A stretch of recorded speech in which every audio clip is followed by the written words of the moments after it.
जय श्री कृष्णा। दोस्तों, कहानी का शीर्षक है पिता ने बेटियों को समझा बोझ। मेरा नाम श्वेता है। हम 3 बहनें हैं। हम अपनी माँ के साथ एक छोटे से गांव में रहते हैं। माँ सिलाई का काम करती जिससे हमारा गुजर बसर होता, पर सिलाई से इतने पैसे नहीं आते कि हम तीनों बहनों का भविष्य सुधर जाए। हम बहुत गरीब हैं। बहुत मुश्किल से एक टाइम का खाना नसीब होता है। अगर जिस दिन माँ बीमार पड़ जाती उस दिन हमें भूखे पेट ही सोना पड़ता।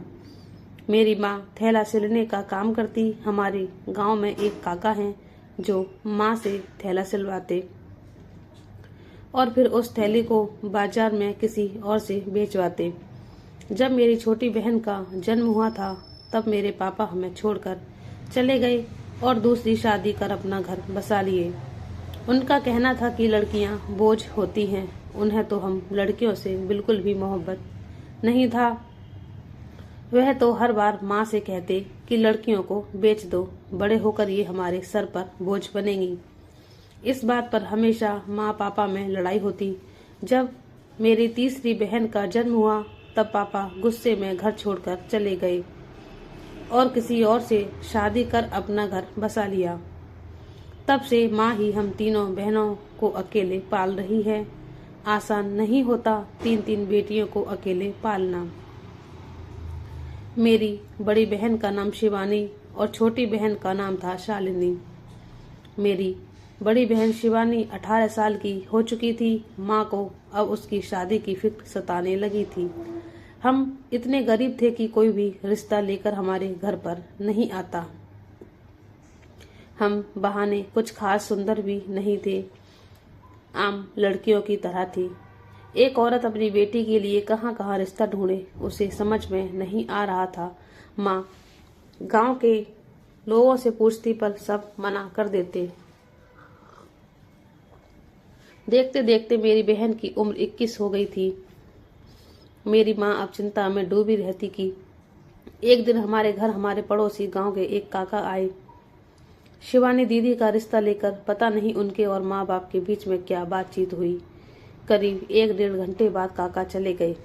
काका जाते समय माँ के हाथ में शगुन की थाली देकर गए। काका की उम्र करीब 50 या 55 के आसपास होगा।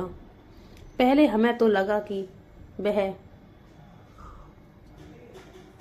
अपने बेटे का रिश्ता लेकर आए हैं, पर बाद में माँ ने बताया कि उन्होंने अपने लिए शिवानी दीदी का हाथ मांगा है और माँ ने उन्हें रिश्ते के लिए हाँ कह दिया है। शिवानी दीदी ये बात सुनते ही कमरे में जाकर रोने लगी। मैं भी उनके पास गई और दीदी की तसल्लियां देने लगी। हम दोनों बहनों में उम्र का कुछ ज्यादा फासला नहीं है, करीब 2 साल का अंतर है। मैं अपनी बहन का तकलीफ अच्छे से समझ सकती थी। उस दिन मेरी बहन मेरे गले लगकर बहुत रोई थी। थोड़ी देर बाद माँ भी वहां पर आई और बोली, बेटा, मैंने भी यह फैसला अपने दिल पर पत्थर रख कर लिया है। तुम्हारा उम्र दिन प्रतिदिन निकलता जा रहा है और अगर अभी शादी नहीं हुई तो बहुत देर हो जाएगी।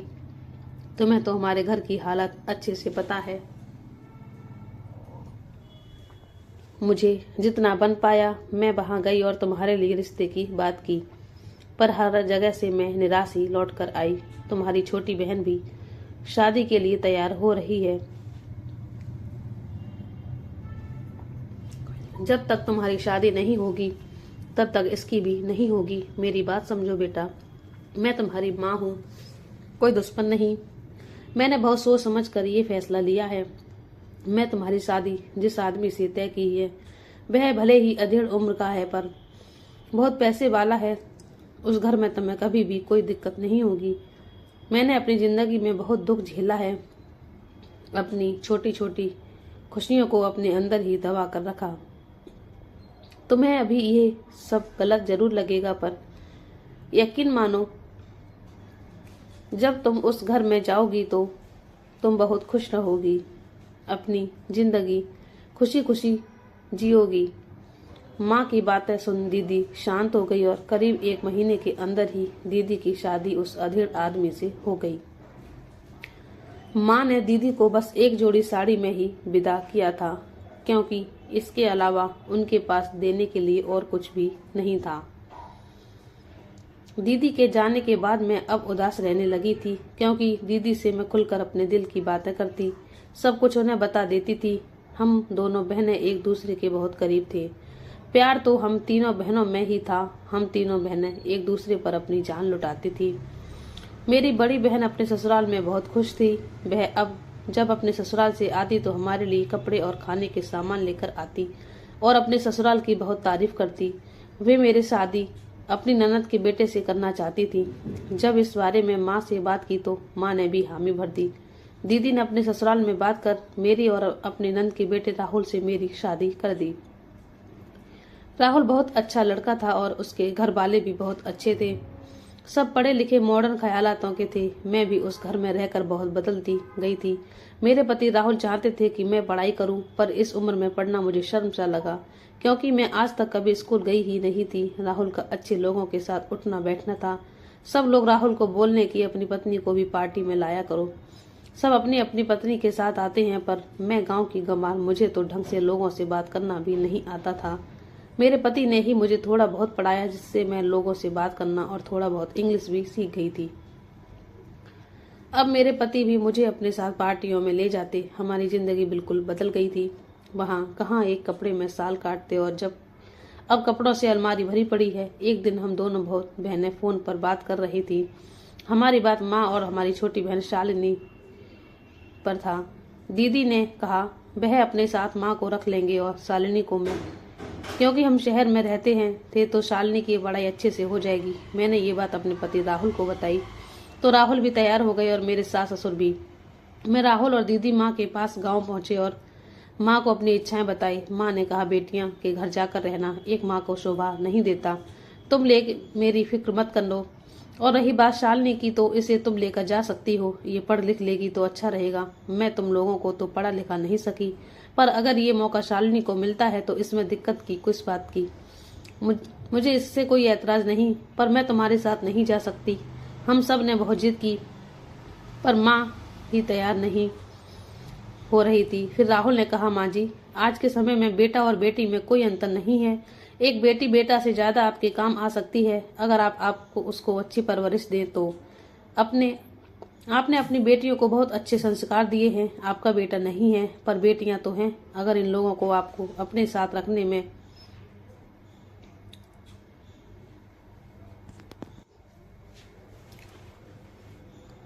कोई दिक्कत नहीं है, तो फिर आपको किस बात की दिक्कत।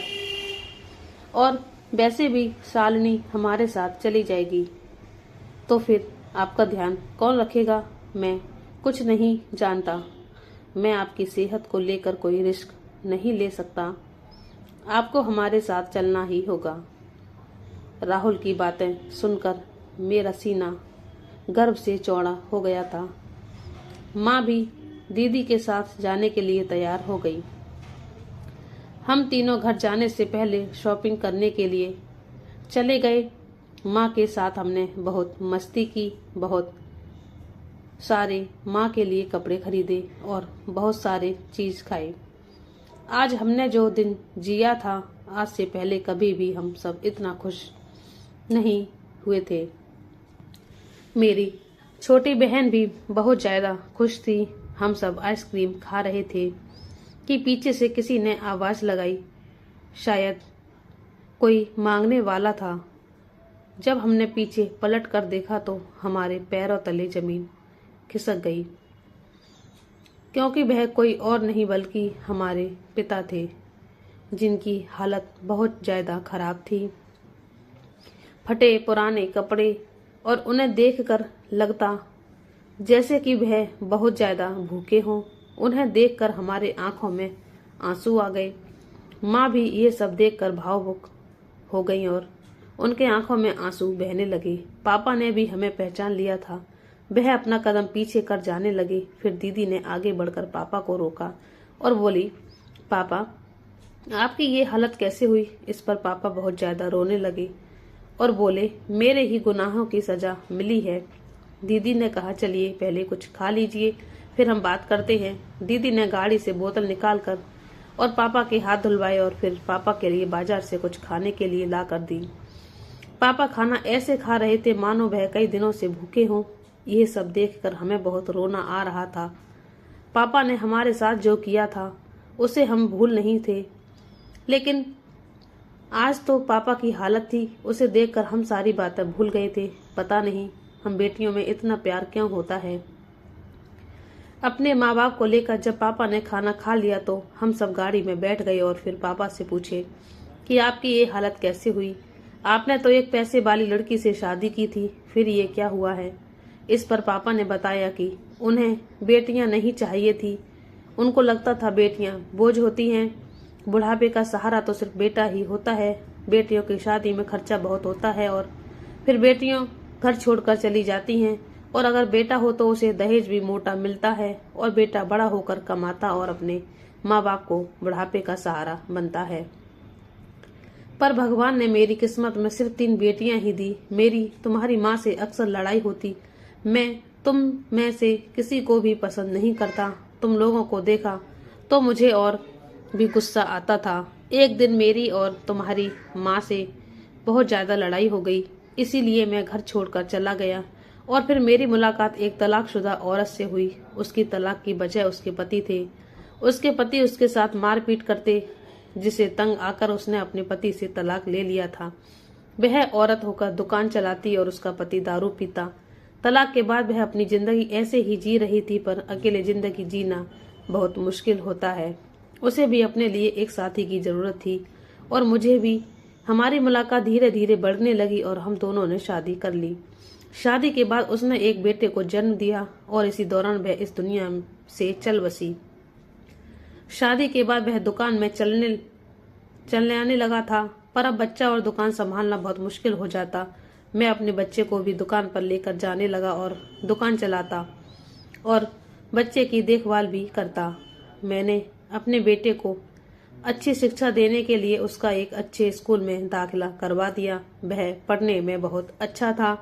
धीरे धीरे उसकी उम्र बढ़ती गई और फिर वह पढ़ाई के लिए विदेश जाने के लिए जिद करने लगा। मैं तो बेटे के प्यार में इतना अंधा था कि मुझे उसके अलावा और कुछ दिखाई कहाँ दे रहा था। मैंने उसकी जिद मान ली और उसे अमेरिका भेज दिया। उसे अमेरिका भेजने के लिए मैंने बहुत ज्यादा लोन ले लिया था। मेरा बेटा तो अमेरिका चला गया था, पर लोन चुकाना अब मेरे लिए मुश्किल होता जा रहा था। धीरे धीरे मेरी उम्र भी ढल रही थी। जब तक मुझसे काम हुआ तब तक मैंने काम किया, पर बीमारियों ने मुझे अपने चपेट में लेना शुरू कर दिया था। मैं अस्थमा का पेशेंट बन चुका था। अब मैं छोटा मोटा भी काम करता तो बहुत ज्यादा थक जाता था। एक दिन मैंने अपने बेटे के पास फोन किया तो उसने बताया कि वह अमेरिका में नौकरी करने लगा है। उसकी पढ़ाई खत्म हो गई थी।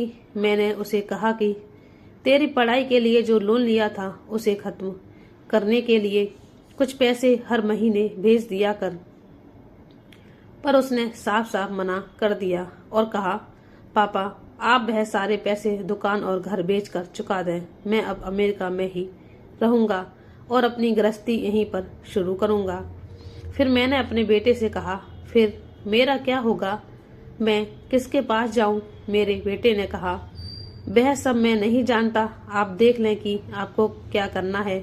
इसके बाद उसने फोन काट दिया। मेरे बेटे की बात मेरे दिल पर ऐसे लगी कि मुझे हार्ट अटैक आ गया। वह तो भगवान का शुक्र था कि मैं उस समय एक पार्क में बैठा हुआ था। लोग मुझे जल्दी से हॉस्पिटल लेकर गए, जहां मेरा इलाज हुआ। लोग लोन चुकाने के लिए घर और दुकान बेचने के अलावा मेरे पास कोई और दूसरा रास्ता नहीं था। लोन वालों का प्रेशर भी बहुत ज्यादा हो गया था। जब से उन लोगों को पता चला कि मुझे हार्ट अटैक आया है, तब से वह लोग लोन के लिए तो हाथ धोकर ही पीछे पड़ गए थे मेरे। इसलिए मैंने अपना घर और दुकान बेच दिया। पर इसके बाद फिर से एक और नई मुसीबत आ गई कि अब मैं जाऊं तो कहाँ जाऊं।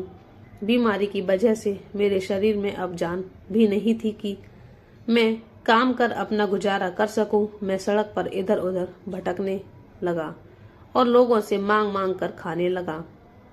कभी तो लोग कुछ दे देते, पर कभी कभी कुछ नहीं मिलता और मुझे भूखे पेट ही रहना पड़ता। मेरी इलाज भी बंद हो गई है। अब तो मेरी जिंदगी का कोई भरोसा भी नहीं है। कब मेरी जान निकल जाए पता ही नहीं। पापा की बातें सुनकर हम सब रोने लगे थे। माँ भी पापा की बातें बस खड़ी होकर चुपचाप सुन रही थी। वह अपने मुंह से एक लफ्ज भी नहीं बोल रही थी। शायद वह पापा से बहुत ज्यादा गुस्सा थी और उनके मन में भी बहुत सारे शिकायतें थी जो वह पापा से करना चाहती थी, पर हम सब बेटियों के सामने शायद वह झिझक रही थी। माँ का दिल भी पापा के लिए पिघल रहा था।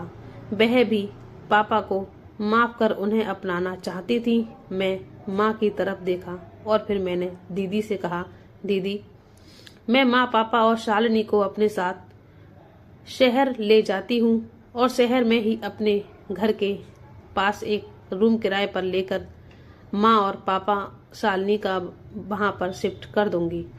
इसे माँ, पापा और शालिनी मेरे निगरानी में रहेंगी और शहर में पापा का इलाज भी अच्छे से हो जाएगा और शालिनी की पढ़ाई भी। इस पर दीदी ने भी सहमति जताई। राहुल को भी इससे कोई आपत्ति नहीं थी। मैं माँ, पापा और शालिनी को लेकर अपने ससुराल आ गई। कुछ दिन तो अपने घर पर ही रखी और कुछ दिन बाद अपने ही एरिया के एक मकान किराए पर लेकर माँ, पापा और शालिनी को शिफ्ट कर दी।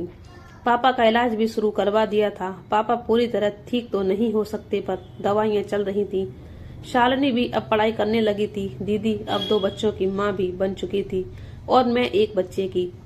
छोटी बहन की शादी हम दोनों बहनों ने इतने जोर जोर से की कि सब देखते रह गए थे। उस दिन पापा की आंखों में आंसू था। वह रोते हुए हमारे पास आई और हम तीनों बहनों से हाथ जोड़कर माफी मांगने लगे और बोले, मैं बहुत गलत था जो बेटियों को बोझ समझता रहा था। आज मुझे बेटियों का अहमियत समझ में आ गया। अगर तुम लोग नहीं होती तो मैं कब का मर चुका होता। जिन बेटियों को मैंने छोड़ा उन बेटियों ने मुझे अपनाया और जिस बेटे को मैंने अपनाया उस बेटे ने मुझे छोड़ा। हम तीनों बहन पापा के गले लगकर बोली, पापा, बेटा और बेटी में कोई अंतर नहीं होता, बस नजरिया का फर्क होता है और हम सब है ना। अब आपको फिक्र करने की जरूरत नहीं है। हम तीनों बहनें आपके बुढ़ापे का सहारा बनेंगे। माँ की आंखों में भी आंसू था। वह पीछे खड़े होकर हम सब की बातें सुनकर हंस भी रही थी और रो भी रही थी। दोस्तों, बेटियां बोझ नहीं होती। अगर उन्हें सही परवरिश और माता पिता का साथ मिले तो वह एक बेटे से भी आगे निकल जाती हैं। तो आपको ये कहानी कैसी लगी हमें जरूर बताएं और आप हमारे चैनल पर अगर नए हैं तो हमारे चैनल को सब्सक्राइब जरूर कर दीजिए और बेल आइकन को दबा दीजिए ताकि हमारी कहानी आप तक पहुंचती रहे। वीडियो को देखने के लिए दिल से धन्यवाद। जय श्री कृष्णा। राधे राधे।